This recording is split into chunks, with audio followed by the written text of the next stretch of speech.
Hello అండి. ఇప్పుడు car ఒక టైర్ ఇన్ఫర్మేషన్ ఎట్లా చూసుకోవాలో చెప్తాను చూడండి.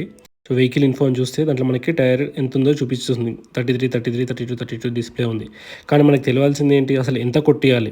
ఓకే. తగ్గుతుందో, ఎక్కుతుందో మనకు తెలీదు. కానీ మన టైర్‌కి ఎంత కొట్టాలో ఎట్లా తెలవాలి అంటే చాలా సింపుల్. ప్రతి కార్‌కి డోర్ ఓపెన్ చేశాక డ్రైవర్ సీట్ దగ్గర పక్కన ఇన్ఫర్మేషన్ ఉంటది. Tyre information. ఆ ఇన్ఫర్మేషన్ చూసుకుంటే ఈజీగా అర్థమైపోతుంది. ఫర్ ఎగ్జాంపుల్ ఇక్కడ చూడండి. ఇక్కడ క్లియర్‌గా ఒక ఇన్ఫర్మేషన్ చూడండి. ఫ్రంట్ టైర్, రియర్ టైర్‌కి అండ్ స్పేర్ టైర్‌కి ఎంత కొట్టియాలని చెప్పి క్లియర్‌గా ఇన్ఫర్మేషన్ రాసుంది. అండ్ ఇక్కడ R17, R16 అనేది రిమ్ సైజ్ అనమాట. ఆ రిమ్ సైజ్ బట్టి అంత అంత గాలి కొట్టియాలి టైర్‌కి. ఫర్ ఎగ్జాంపుల్ ఉన్నది R16 ఎట్లా కన్ఫర్మ్ చేసుకున్నా అంటే ఇక్కడ డైరెక్ట్ వెళ్ళి టైర్ మీద మన ఇన్ఫర్మేషన్ కూడా ఉంటుంది. చూడండి. ఇప్పుడు ఇది నా కార్ టైర్. దీని మీద అంతా ఇన్ఫర్మేషన్ ఏదో ఒకటి ఉంటుంది కదా! చూస్తున్నాను. చూస్తూ ఉంటే ఇక్కడ R16 అని రాసుంది. సో, R16కి మనం ఎంత కొట్టేయాలని అక్కడ చూద్దాం.